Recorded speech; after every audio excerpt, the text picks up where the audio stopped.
Okay, so welcome back, everybody.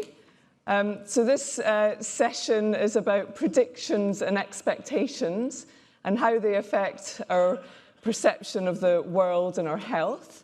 So we'll start with a talk on how societal influences affect our judgment and decision-making, and then we'll go on to cover nocebo and placebo, generation of emotions and functional symptoms, and we're going to explain the overlap of these phenomena and the mechanisms behind them.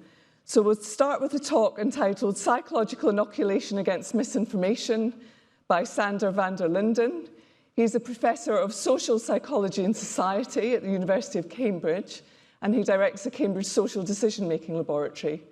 So his research interests include the psychology of human judgment and decision-making, fake news and conspiracy theories, and public understanding of risk. And we're delighted to have come to speak to us today, so thank you.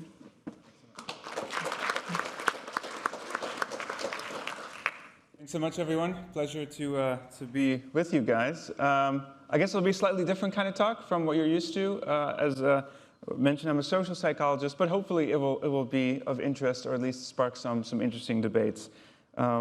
So, I focus on why people believe strange things, including misinformation and conspiracy theories. I'm not sure if I have to give many examples, but obviously we've had 5G conspiracy theories, people burning down phone masts in the UK, over 50 phone masts because they thought 5G was either causing or exacerbating the coronavirus, which is linked to very long-standing concerns about cell towers and disease. In Iran, hundreds of people have been hospitalized, including children, because they ingested methanol, because that was spread as a cure on social media. In the US, we have people thinking that vaccines change your DNA, out there protesting. One of my favorite examples from the UK is this video. It's called The Disappearing Needle. So I'm not sure if you're familiar with this, but when you get the vaccine, the needle disappears, and so it's all a hoax. Here's a train heading to Ukraine from Russia, but in fact this is Western California. And so we have Putin spreading fake news about Nazis in Ukraine. In the US, we've got people rioting the Capitol because they thought the election was stolen. I mean, the list goes on and on. So hopefully we can all agree that there are some issues when it comes to the spread of misinformation. But it isn't just on a societal sort of democracy level. I think it's also very relevant to medicine and neuropsychiatry in some ways. So I'll give you a statement, and given that I'm in a room with obviously that's brilliant people and clinicians and scientists, I'm sure you will get it all correct. Is this statement true or false? Autism is curable if diagnosed early and the appropriate intervention is provided. Who would assume that this is true? Wow, you guys are good. All right, so that's excellent and very reassuring because, in fact, 95% of teachers tend to think the opposite in classrooms when they're dealing with children. And so some of these misconceptions are quite serious. It isn't just this kind of statement. There's a lot of misinformation on autism. Sometimes it goes to this idea of I implemented an intervention, my client is improving, so I assume the intervention was effective, which we all know is the illusion of causality. But also dangerous therapies that are frequently recommended. And of course, the link between vaccines and autism is one that persists even to this day, even though it caused massive drops in vaccine coverage that have only recently recovered. So some of it's quite serious. I won't spend a whole lot of time defining misinformation, but my idea is that it's either false or misleading or incorrect in some way, and that could include simple errors, so it's not necessarily nefarious, whereas disinformation is the purposeful spread or false of misleading information with the intent to cause harm or deceive people. And then propaganda is disinformation with some political agenda. People use the term fake news for all of these phenomena, but I'm much more concerned about disinformation and propaganda than, of course, simple journalistic errors. It does matter a little bit talking about these definitions, because if you look at this research area of how people actually define misinformation, most studies just look at what stuff has been fact-checked and what's fact and what's not by organizations like Snopes and PolitiFact. Some people use lists of known dodgy publishers. So we have NewsGuard, which rates every major website in terms of their trustworthiness. And in our lab, we use a slightly different definition. So we talk about the presence or absence of common misinformation techniques, which we think is more useful because when you talk about some of these first definitions, even though they're valid, there are some shortcomings. So most news isn't fact-checked, okay? So you're missing a lot if we just go off of fact-checked news. And then we know that certain mainstream outlets can sometimes amplify misinformation, which is much more dangerous than some fringe outlet publishing misinformation. And so when you just focus on the source, you can actually also miss a lot of fake news. And so I don't want to talk about whether something is true or false as a binary, but we tend to help calibrate people's judgments in terms of accuracy as a function of media manipulation. So how accurate or credible is a piece of information rather than is this true or false. So here's a quick example. So this is obviously false. I mean, Health Impact News is a dodgy website. This has been fact-checked. Vitamin C does not protect against coronavirus. So that's an easy one. But now let me give you this one. A healthy doctor died 2 weeks after getting COVID vaccine. CDC is investigating why. So the Chicago Tribune in the US is a very credible outlet. So if you go off the source, this isn't fake news. If you go off the headline, just fact-checking the headline, a healthy doctor did die 2 weeks after getting the COVID vaccine. But obviously what's happening here is that it's framed in a way to make connections between two independent events that turned out had nothing to do with each other. And so a technique here is used to influence and manipulate people. In fact, this was the most shared article on Facebook in the first quarter of 2021, and especially prominent among anti-vaccination activists. And so that's the type of stuff I'm much more concerned about, rather than the, is the earth flat type of news. Okay. Now let's do another quiz outside of your domain of expertise, perhaps. So all of these stories were all widely reported. 2 of them are fake. Which one is true? Okay, so vote if you think the headline is true. Putin issues international arrest warrant for George Soros. Who think that's true? All right, a few. You never know with Putin, right? 2, a baby born in California was named heart eyes emoji. Wow, a lot of faith in Americans in the room, I see. Okay, so everyone think that happens. California, right? Or C, criminal farts so loudly he gives away his hiding place. Who think that was true? Okay, we got some decent show of hands. All right, so there was the vast majority voted for B. This was in fact true. It happened, so he was hiding in the bushes and he passed gas so loudly that he gave away his own hiding spot. And the police department even tweeted, I talk about this in my book, sometimes the truth is smellier than fiction, hashtag having a shit day. Enough with the fart jokes, but this really happened. But as you can see, when you don't have a great amount of expertise, it can actually be quite difficult to know just from the headline whether something is true or not. I'm not sure if there's anyone from Madrid here, but Madrid is a big city in Spain. A lot of people in Madrid. In fact, it's the most populous city in Europe, 3.5 million people. It used to be London, but then, the whole Brexit thing. And so we have a lot of people in Madrid, so here's all the people in Madrid. Very busy city, very, very popular city, most popular city in Europe. You can see, the line is growing, tons of people.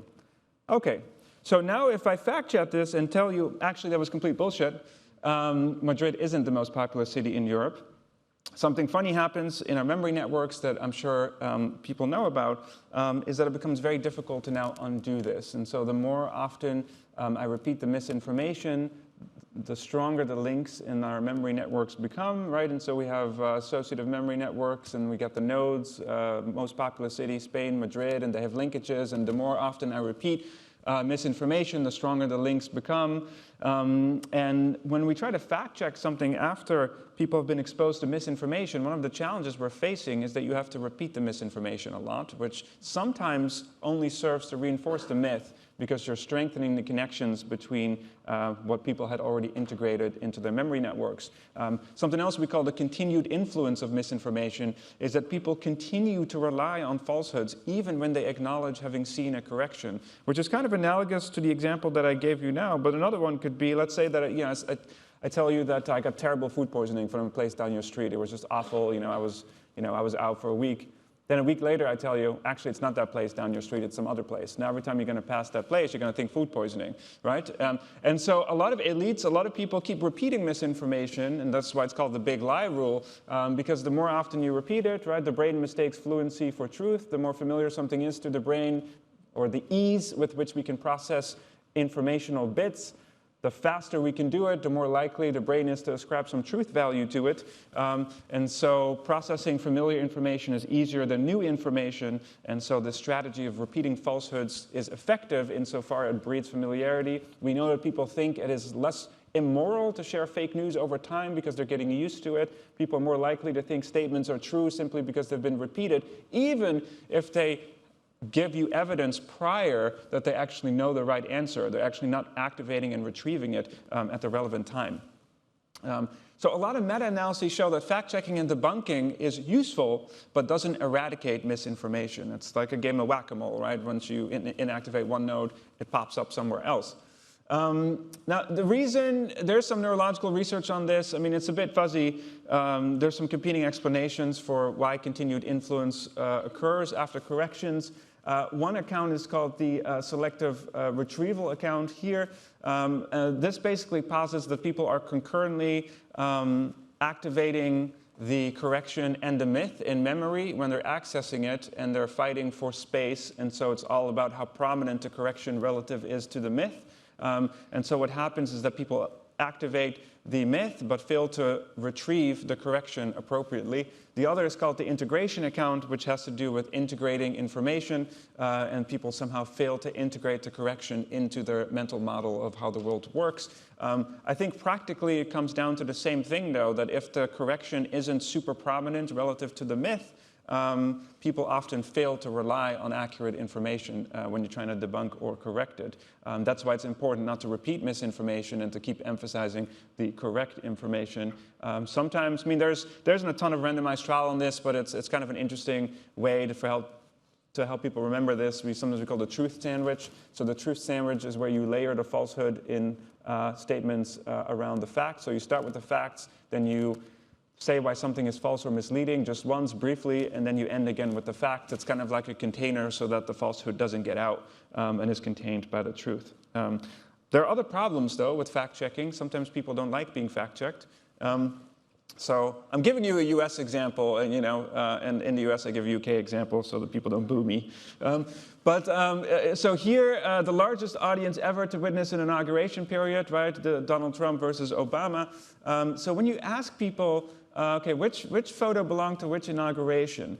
And so people then say, these are Trump voters. They say, well, this is the photo with more people in it is Trump's inauguration, right, versus non-voters. I can understand that because of selective exposure, right? So if the only thing you're hearing is that, this was the largest inauguration ever, there's the most people, it was the biggest thing, if you keep saying that, and that's all the information people are receiving in their own echo chamber, then it's only logical for people to assume that this was, in fact, Trump's inauguration. But here's a different question that people were asked. Which photo had more people in it? And so when you see that, 15% of Trump voters still give the wrong answer, okay? So they look at the picture and they say, there's more people here, okay?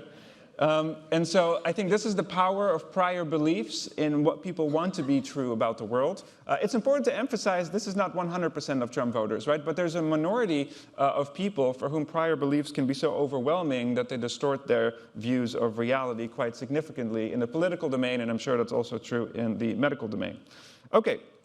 So instead of debunking and fact-checking, I want to talk a little about the idea of pre-bunking or inoculation, and that's something our lab has been working on for the last 7-8 years or so. So what is pre-bunking or inoculation?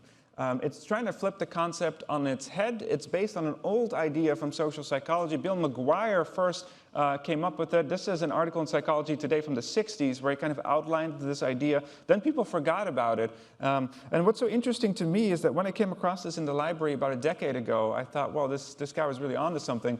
And he kind of laid out some basic ideas, but I never really tested it. But I think it's really fascinating because in McGuire's time, we didn't have the internet, right? We didn't have social media. And we now actually know we use models from epidemiology to study how information spreads across social networks. We can literally just take the suscepted infected recovery model and apply it to information because it spreads in the same way as viruses, and so a lot of the same parameters can be tuned to the same sort of specifications that you would have in a public health model. And so if misinformation spreads like a virus, then the logical conclusion would be, can we inoculate or vaccinate people? And so what is psychological vaccination? It follows the medical analogy exactly. Just as you expose someone, not to a fact check, but to a weakened dose of a virus or an inactivated strain of a virus to try to trigger the production of antibodies to help confer resistance against future infection. Turns out you can do the same with misinformation by preemptively exposing people to weakened doses of the falsehood or the techniques used to spread misinformation, and by preemptively refuting them and warning people in advance, people can build up cognitive or mental antibodies over time, which increases their resistance to the misinformation. Same as with vaccines, the more copies your immune system has of potential invaders, the better it can mount an immune response. Turns out works the same with the mind. The more examples, the more micro doses you can give people of what misleading information looks like, the better people are at going to be able to spot and resist it. And that's really the premise of this technique. And I think the crucial observation McGuire made back in the day was that the government was concerned about soldiers getting brainwashed. That's kind of what the article was about. And he suggested that the issue is not that people don't have the facts or that they somehow don't know why America is great or whatever, quote unquote propaganda they were supposed to know domestically. It's one of my favorite quotes, right? If we talk about this stuff domestically, it's public education, but when another government does it, it's propaganda. And so the idea here is, for McGuire, though, was that you need to simulate the types of attacks people might be facing on their attitudes and on their beliefs in the future so that they can build up resistance. And I think that's the core approach behind this idea. So I don't have too much time, so I'm not going to walk you through all of the lab experiments that we did on this. But we started out with the issue of climate change because it's such an important issue and a lot of misinformation out there about climate change. And just in brief, we spent some time trying to uncover the general sort of techniques that are used to mislead people online and see if we could inoculate people against those. And so there's this theme, for example, from the tobacco industry, that they've denied, distort, and minimized the hazards of cigarette smoking to public health for many decades and misled the public with a technique called the fake expert technique. So you dress people up in a white coat and you tell them that you're an expert, and they have lots of examples of that. They had ads saying, Lucky Strikes are doctor's favorite brand and so on. And so the idea that if doctors smoke, then it can't possibly be bad, right? They had paid, people who were paid by the tobacco industry to testify that to cast doubt on the correlation causation question, right? So that took a very long time to actually evidence a link between smoking and cancer. Turns out, though, the same strategies are used in the global warming debate. This is a leaked memo from Frank Luntz, who was a political strategist to Bush in the late 90s. And so voters believe that there is no consensus about global warming. You need to continue to make the lack of scientific certainty a primary issue in the debate. So this casting doubt is actually a very prominent strategy, not so much to convince you of alternative facts, but just to cast doubt on the science. That's done on COVID, on climate, on tobacco. It's a repeated kind of narrative. And so once we dissected some of these tricks of propaganda, we wondered if we could make people more immune. So I'm not going to walk you through all the experiments, but the basis of it is that we told people in advance, look, there's people out there trying to manipulate you, and that's part of the forewarning element of the inoculation. And that's important because most of the time our deception monitoring system is kind of asleep, and so people need to perceive not only that they're vulnerable to potential attack, but also that there's some manipulative intent. And that really makes people pay attention to what's going on. And then you give people the pre-bunk or the weakened dose. And so in this case, we told people, look, there's fake experts, there's organizations that use they borrow credibility from the National Academy of Science. They use their template and they say that lots of people have signed a petition saying climate change isn't real. But if you look at these things, there's Dr. Jerry Halliwell, Charles Darwin. It's a complete bogus sort of thing. It's called the fake expert technique. Here's how you can identify it. And then we exposed people to some actual misinformation about climate change, let them browse the internet for a bit, and then we actually found that people became more resistant and were able to identify the misinformation. I mean, it wasn't full immunity, but people became relatively more resistant to the misinformation. So once we did these lab experiments, there were all these outrageous news headlines. Cambridge scientists consider fake news vaccine It's possible to vaccinate Americans specifically, because, in the UK, everyone believes in climate change. The disinformation vaccine, okay. And so we get a lot of good questions about, okay, this pre-bunking idea is interesting, but do you have to pre-bunk every single falsehood or every single myth? How does it work? How can you actually scale this in the real world? In our lab experiments, we give people a 500-word essay that contains the tools they need to dismantle a particular technique or falsehood. So that doesn't really scale. So a lot of journalists were asking us, how could you do this in the real world? And that was something Maguire also hadn't figured out. So we took some inspiration from Severus Snape from the Harry Potter novels, who said, your defenses must be as flexible and inventive as the arts that you seek to undo. As a master of the dark arts, one of the things that goes on here is that you really need to give people a weekend dose or a taste of how bad things are and how it works in order for people to really understand how they can counter it. You really have to sort of experiment, can consider it active learning. Just to note out, sometimes medical people ask me about exposure therapy. I mean, this is not the same thing, right? People who have a phobia are, quote unquote, already, I don't want to use the term infected, but they already have the thing, right? And so you're not inoculating them against it. So it's not exposure therapy. And so the idea here is that we created a game, and the game was called Bad News. It was a pun. And Bad News simulates for people a social media feed. It was one of the first fake news games several years ago now. And it actually allows people to step into the shoes of a manipulator a little bit and expose them to weakened doses of the techniques that are used to spread misinformation. So people are not only forewarned about the dangers of fake news, but the game allows people to make use of weakened doses of the tactics and then tells them how to identify it using these microdoses or examples. And here you have Bad News. So this is a free game. This was during Trump, right? This is a few years ago now, so this was during Trump. After long deliberation with my generals, I've decided to declare war on North Korea, hashtag Kim Jong-un. And so this is something that Trump didn't say, but could have said. And so your aim is to gain as many followers as you can without losing credibility. So if you're being too ridiculous, you lose all credibility, because that's not what a real manipulator would do. And so here the trick is actually, this is part of what we call the impersonation technique. So the Twitter handle is manipulated. Most people fail to notice this on the pre-test of our interventions, but then are able to recognize it later on in new examples when we test them. Right? Mainstream media is massive conspiracy. Yeah, we know that. Hashtag fake news. NASA. I saw we have a guest from NASA at the conference, maybe, or affiliated with NASA, right? So, meteorite alert, large space objects had hit U.S. West Coast, hashtag be safe. And so you start trending. Again, the NASA symbol is manipulated here. So it's interactive, though, so people respond to you. They're saying, yeah, fake news, let's, more of this. And then, you start your influence campaign, and you slowly become a fake news tycoon as you gain followers and set up your own newspaper. Bursting the mainstream media bubble is one of the headlines you can use. And so obviously it's controlled, right? It's a choose your own adventure game, but we control the scenarios to make sure it's a weekend dose. Everything's fictional in the game, and people are taught preemptively using experience how these things are generated and how you can spot them.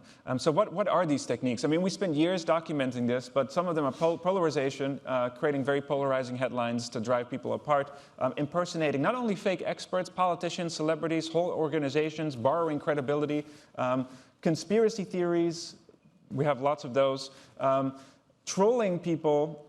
This is a very famous technique. So we saw some of that with the Nicola case here in the UK. A lot of TikTok influencers were making the suggestion that it was fake, that she hadn't died. These are crisis actors. That's kind of the Sandy Hook playbook. So trolling people during crisis events. Emotions like fear-mongering and outrage and getting people scared about vaccines and lockdowns, discrediting people, your fake news and ad hominem attacks and things like that. There are more techniques, but there are a bunch. And so you get a badge, you move on to the next level, and then you get your certificate at the end. The idea is that it's supposed to be fun. It's not supposed to be a media literacy lecture. I mean, there's enough fact-checking games and how to be a good journalist games, so this is meant to be sort of the opposite. Now, everything in the game is fake, but it's based off of reality to maintain ecological validity. So, for example, the impersonation example came from Warren Buffett. Somebody impersonated Warren Buffett on Twitter. You can see the T is missing here. Gained hundreds of thousands of followers within days and was tweeting out nonsense like, invest in what makes you happy. And don't spend what you don't have. And so, you know, harmless enough, but, you know, some people were duped. OK, so how do we test people? So in the game, we ask people, not is this true or fake, but how reliable is something based on the presence or absence of these manipulation techniques? So importantly, you know, these are different strains of the same virus, if you follow the analogy. So the different example of the umlaut, but it's the same impersonation technique. This was during Game of Thrones back in the day. You know, I was very disappointed with the ending, but that's besides the point. So during Game of Thrones, we said 8th season of #Game of Thrones will be postponed due to a salary dispute. Total fake news. But the thing here is not is this true or false, but is there a manipulation technique present? Johnson crude oil. Hey, Leo DiCaprio, snowing, freezing in New York. Could use some of that global warming you're always going on about. And so that's an example of trolling. So this game went viral when we posted it online, which was good for us because we got lots of data points. So there were millions of people going through this intervention online. And so we had about, in the first few months, we had about 30,000 data points. We started off going into schools, you know, with an old school paper version of this thing. And that worked well. But you got 100 students at a time. And so we really wanted to scale this and get big data on what's going on here. So these are examples of real news that don't use the manipulation techniques. People find that highly credible before and after playing. This is a very simple within-subject experiment. For the manipulation techniques, people find them significantly less reliable after playing. This is true. Here's the whole distribution. This is the median. True if you're liberal, conservative, young, old, lower, higher educated. There are some baseline differences in how susceptible people are, but the intervention effect kind of persisted. Though you can see, though, you know, who are the people who come to this game? You know, one of the critiques was obviously, okay, well, who are the people coming to this intervention? Obviously, people open to learning about fake news. So the baseline susceptibility isn't very high to our misinformation items. So one of my former students, Melissa, set up a randomized experiment, of course, gold standard. And she also had an interesting hypothesis. She said, what if the game also makes people more confident? That would be good, right? Because you know, if you're not very confident in your own truth discernment abilities, you're easily persuaded. And so we wanted to see if the game also made people more confident. There were some other limitations. Like in the game engine, when it's live, it takes a lot of cloud. So you can't really do a big psychometric sort of assessment because that slows down the gaming experience too much. And so you know, we thought, okay, what if we just use some items that happen to work well? So we repeated this with a randomized gamified control group and a bigger list of items, and I'll show you the average rating people gave across 18 fake news headlines, 3 for each of the 6 techniques. So we had better psychometric properties. Some people in the control group emailed us saying, is this what Cambridge has come to, asking people to play Tetris for 20 minutes? But yes, if you were in the control group, unfortunately, expensive experiment. So we call this Melissa Loves Puns. So this was good news about bad news in the Journal of Cognition. And so what we found on average in the control group, nothing's happening, what we thought would, so people don't improve. But for the inoculation training, people find the average less reliable. Here's the standardized effect size. This is the whole distribution, so people move to the left, which is that they find fake news less reliable. People also became more confident in their judgments of misinformation. Okay, my student Raccoon had another question. So we got lots of queries about this game. People liked it and said, great, you can you know, immunize people against the general tactics of misinformation.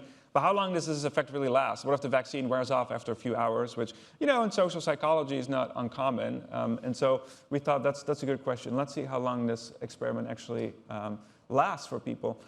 So here we did 3 experiments, all pre-registered, randomized trials. This time, I'll explain it to you once because all the experiments are the same. So people go to our pretest of the items, the 18 battery of items that either use or don't use the manipulation technique. Then people randomize to our treatment group or control. Then they do the same test again. And then we followed up with people 1 week later, 2 weeks later, 3 weeks later, 4 weeks later, 2 months later. In the second trial, we just followed up with people at the end, no intermediate testing. And in the third trial, we changed the items at every testing point. So some of the reviewers was like, what if people are just remembering their items? I mean, okay, I barely know what I had for dinner last night. But let's assume I can memorize my responses to 18 items every week. We changed up the items. It was also interesting to us because, you know, this vaccine analogy is right. So part of the premise is that it scales, so that you inoculate people against a technique, so that then when you show them different examples of that technique, they can identify and resist it so that it's not just one-to-one. I mean, you can inoculate people against a specific falsehood, and that's very specific, but we also wanted to try this idea of broader immunity, that, here's how conspiracy theory works. Now I'm going to give you 10 different conspiracy theories. Does it give cross-protection or broader protection?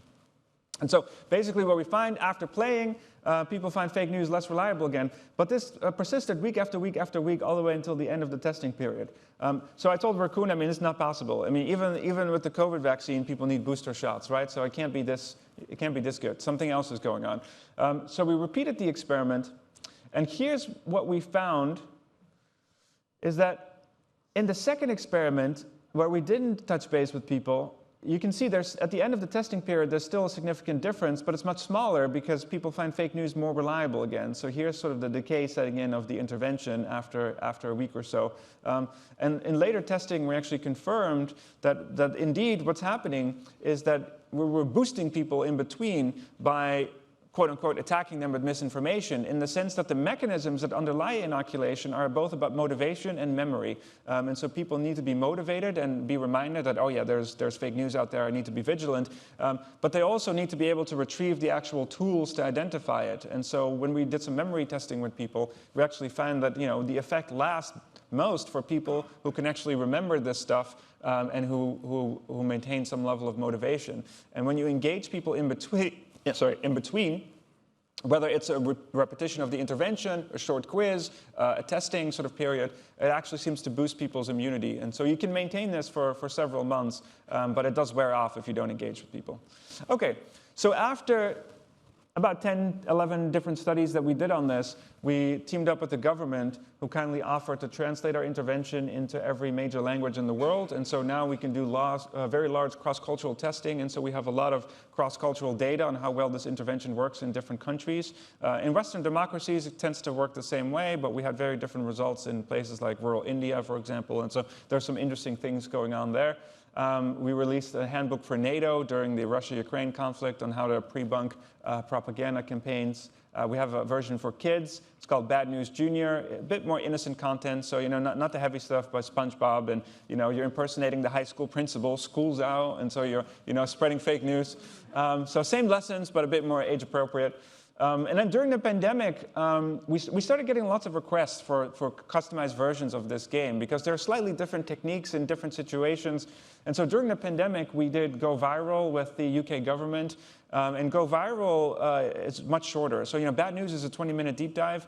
Go Viral is just 5 minutes. It covers the 3 techniques that were most prevalent during the pandemic about misinformation. So we did this early on in the pandemic. I probably think not early enough, but we got the government to be interested in evidence-based communication campaigns. And so one of the things that we did was inoculate people against some of these key techniques, which was fake experts, people peddling fake cures, people with no expertise on immunology, floating opinions about vaccines, conspiracy theories from Bill Gates to 5G, and then the use of emotions and fear-mongering. Those were the 3 key techniques.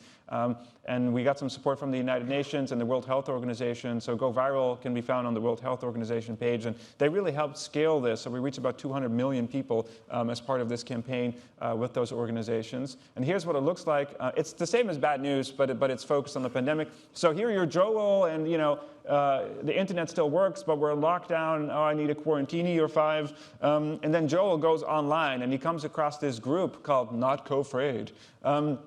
And then he finds out that there's a global NGO covering up evidence that kiwis actually cures the coronavirus. And so he starts getting involved in this group, and then he learns about fake experts and how to impersonate people and things like that. And so it works in the same way. University of Camford expert, lizard people behind coronavirus outbreak. So the weakened doses are ridiculous enough so that people are not actually duped, right? You don't want to give people the actual virus. But the idea here is to give them the weakened dose so they can understand what are some of the tricks that are being used against them in the real world. So this is a 5-minute game. We did some parallel randomized controlled pre-registered trials in Germany, France, and the UK at the same time, and sort of found the same results, that this is effective for people, and that the effects at least seem to be maintained for about a week, but again, they do taper off later on. So the last thing I want to talk about in the last 7 minutes is our work with some of the tech companies. And so a lot of these technology companies were interested, and they said, look, pre-bunking, this is great, but how we're going to do this on social media. I mean, your games are fun, and this is interesting, but it's opt-in, and on social media you have 30 seconds to a minute with people, so they're not going to play a 15-minute game or even a 5-minute game. And so we thought, okay, Google had a good point, and they did some of their own research because these social media companies always want to do their own research on their own users, and so independent scientific research is questionable. And so what they found out was that videos would be a good platform to scale this further. And so in my book, I talk about this idea of psychological herd immunity. Because for me, the ultimate goal of all of this is not so much the individual cognitive vaccine, but the social idea of herd immunity, that if enough people in a social network are inoculated, misinformation will no longer have a chance to spread. And we built some agent-based simulations to see if theoretically this would be feasible. And it seems so if you can get enough people inoculated up front or during an infodemic before it's too late, and that requires scaling this approach. And so Google came up with this idea, let's do videos and let's do scripts that follow this inoculation principle. So every video has the same script, so a warning that you may be targeted, there's people out there trying to manipulate you, right, to jumpstart the psychological immune process, and then you get the actual tool, so the microdose of a technique, like, oh, here's how groups are scapegoated in society, Chinese virus, right? And then you get microdoses, examples of how to spot this in the future so that you become more immune.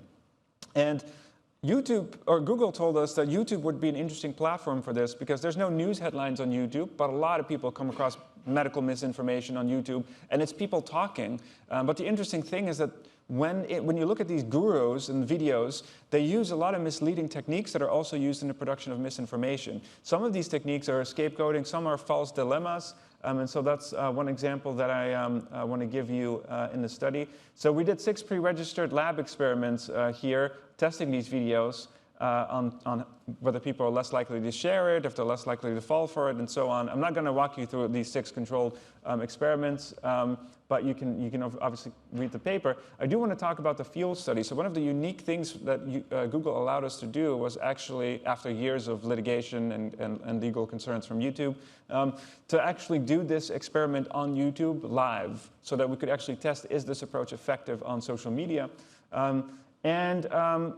Here's the sort of setup. So people get our video or an unrelated video about freezer burn or cooking rice, and then they get the post test, which is either a manipulative social media post that uses one of these YouTube guru techniques or a neutral post, and then they get the rest of the survey.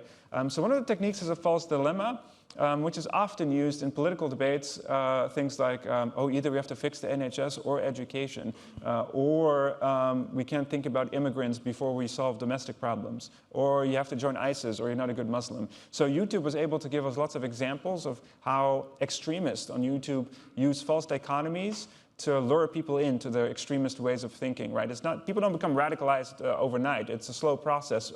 There's a lot of gateway content, and this gateway content tend to use some of these techniques. And so YouTube was concerned, though, about this weakened dose. They said, look, we're not arbiters of truth. We can't be talking about immigration, climate change. We can't synthesize the actual weakened dose. Can we do something like more akin to a completely inactivated strain of a virus? And so we said yes. And my research fellow, John Rosenbeek, who is behind a lot of the humor in the game, came up with some examples from popular culture, including Star Wars. And so I think the best way to pre-bunk is actually to use some innocuous examples, like Family Guy or Star Wars. So I'll show you a bit of the clip of how it works, and then we'll get to the end.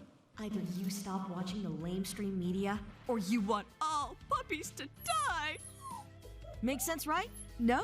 Good, because it shouldn't. It's a common manipulation technique called a false dichotomy, or a false dilemma. It's designed to make you think you only got 2 choices to choose from, when in reality, there are more.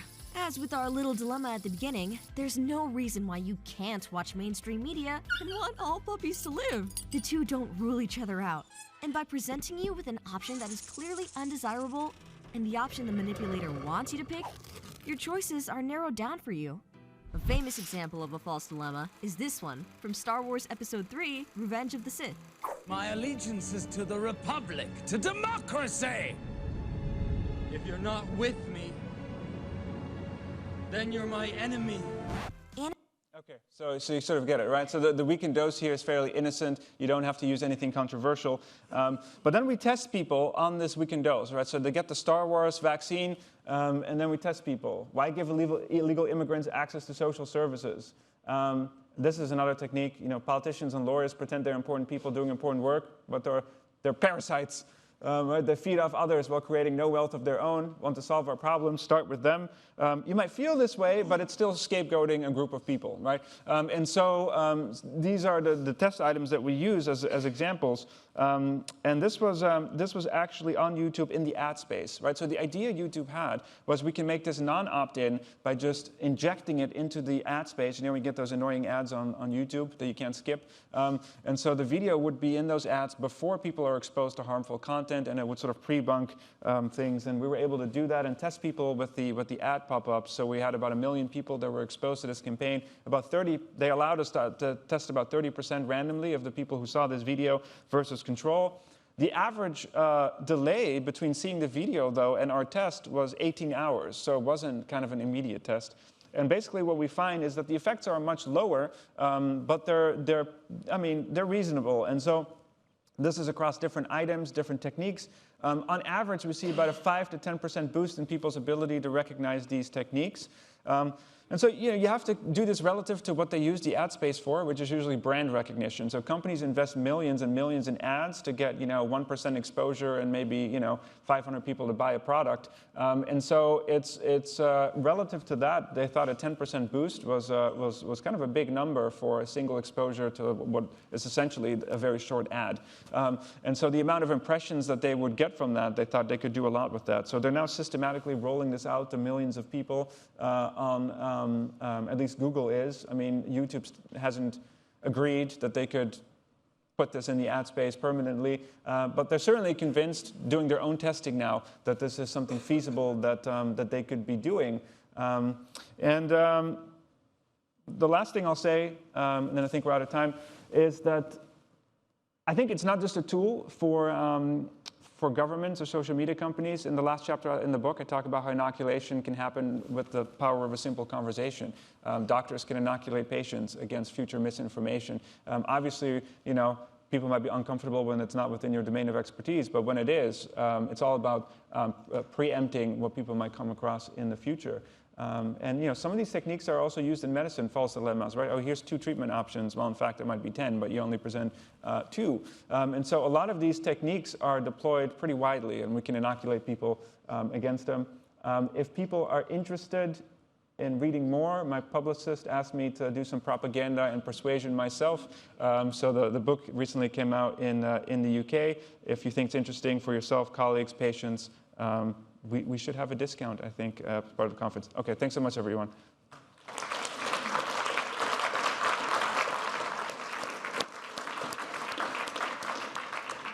So, Sandra, thank you. That was really fascinating. Thank you. I'm sure we've got many questions.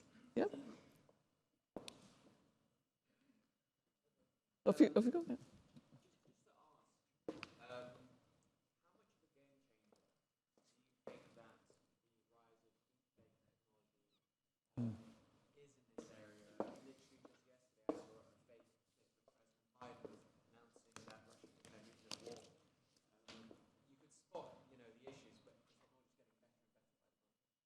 Yeah, absolutely. It's a great question. A few weeks ago in my lab, we did a deepfake session. I wasn't able to identify some of the deepfakes. And, I think a few years ago, people were trying to teach people cues like flickering around the eyes or, the hair or the retina, the movement, and so on.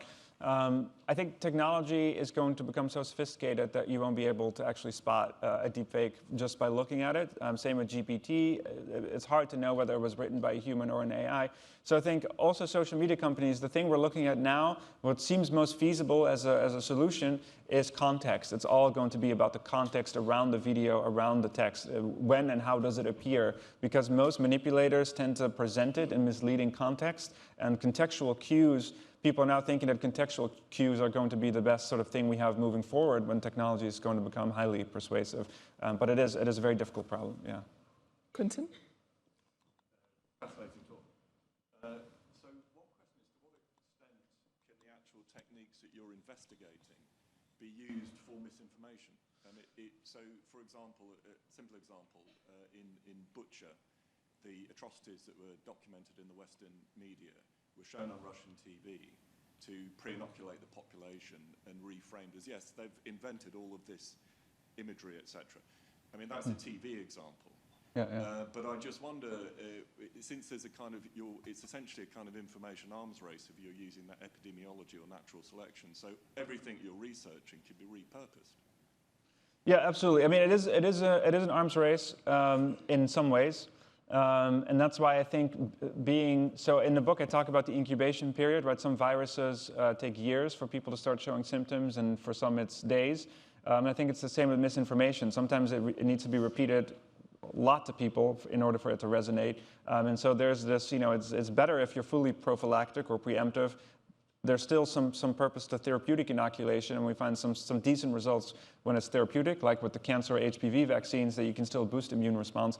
But when you're dealing with people who are radicalized or already consuming misinformation and really believing it, this approach is going to be less effective, and you need to de-radicalize or debunk in an effective way. If other people catch on to this approach, I mean, we do look at what some of these nefarious actors are doing. I mean, some of their techniques are slightly different. I mean, they tend to use ad hominem. Trump tends to say that, oh, this person is not credible, or don't believe them, or this kind of stealing thunder. So it's not exactly inoculation, but it is very possible for bad actors to use inoculation. And I talk about this in the book a little bit about that, just as with nuclear energy or any invention, people can use it for bad purposes, and it's a neutral, agnostic tool in itself. But if you look at the lineage of the tool, Aristotle was probably one of the first people to use it in what he called a refutational enthymeme, and he talked about snake oil persuasion and fake cures and trying to deconstruct it in advance so that people would become more resistant to their arguments. And so I think historically it's sort of been used in the public interest, but that doesn't mean it can't be hijacked by bad actors. And I often don't talk about this because I don't want to give people ideas, but cults use it sometimes. So cults inoculate people against potential counter-arguments because that's how you get people to stay in the cult. And so they'll say, oh, they'll tell you we're crazy. However, and here's a list of arguments you can use to sort of counter-argue. So some bad actors do use it, and at the end of the day, it does become a bit of a race. Yeah. Time for one more. Jeremy.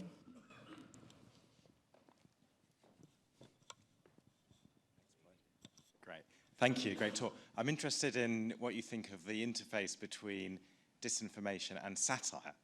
So you're probably familiar, there's a British comedian called Rosie Holt who pretends to be a Conservative MP and says ludicrous things in order to sort of embarrass that particular political tendency.